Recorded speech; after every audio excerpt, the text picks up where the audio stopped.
Hello everyone, it's me again, Papa Michael. Dalawa kaming nakapila din na lugar na to. Yung ibang pumila rito kanina, mga natakbo na. At ayan ang pekat, nagse-cellphone pa. Hihintay siya ng pasahero. At ihahanap natin. Ang kaso nga lang, wala tayong makita. Dahil mga nagpasukan na. Trabaho, mga nagpasukan na, kaya nga na naman kami sa aming sakay. Bali 3 linggo kaming nga sa pasahero. Siguradong sa mga toda yung nga rin kayo sa pasahero, mga kapaling. At ingat sir sa pagdadrive ng motor at maraming na aksidente ngayon. Hanap tayo ng pasahero. Abang-abang na lang.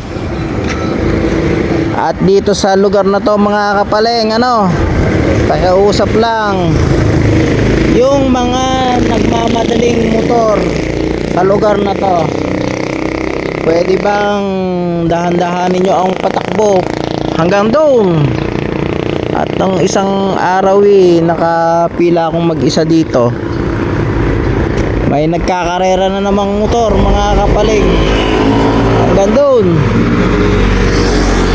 Pagdating doon, ata sila, medyo nagkasabitan. Yung isa sumemplang. Ayun ang sinasabi ko, mag-ingat tayo mga kapaling sa ating pagdadrive, lalo na yung mga motor na single.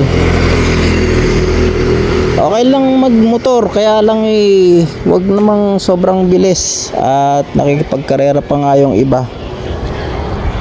Sa may tulay na yon, nagkasabitan sila at nasemplang yung isa. At yung isa naman muntik nang mahulog doon sa mitibag na yon, sa may tulay na yon. At pagka mga kapaling, pag may oras tayo, puntahan natin yung tulay na yon. Doon natin nakita nung isang araw yung nagsemplang na motor na pupunta ng dapat natin.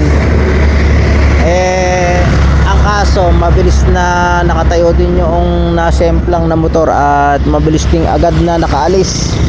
Kaya hindi natin napuntahan. Mag-iingat na lang tayo mga kapaling sa ating pagdadrive.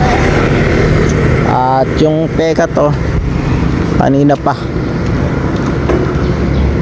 lang talagang pasahero pagka ganitong oras na. Patay na ang aming biyahe sa aming tricycle. Ayun, sakay. May kumaway na. Sige ma'am, pupuntahan na ni Boss Rico.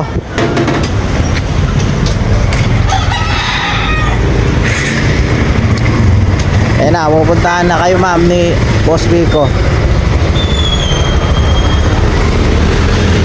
At tayo na nga uli ang pekat mga kapaling dahil umalis na siya. Banta natin konti at maya maya may pipila na uli rito